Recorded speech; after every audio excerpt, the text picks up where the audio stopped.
Welcome, today in front of me INFINIX Note 12 Pro, and I'll show you how to edit notification panel shortcuts on this device.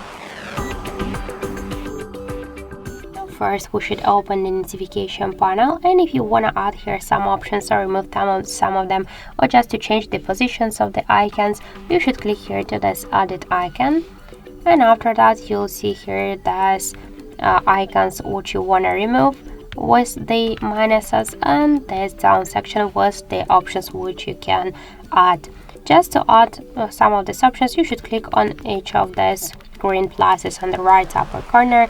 Just to add the data saver, for example, kids mode, this don't disturb mode, you should click on these pluses. You can add all of them just if you want. To remove the icons from the panel, by the same way, click on each of these minuses, red minuses on the right upper corner, and that's it.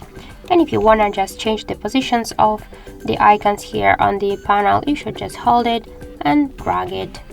As you can see, it's so simple, and then just click to go back, and that's it.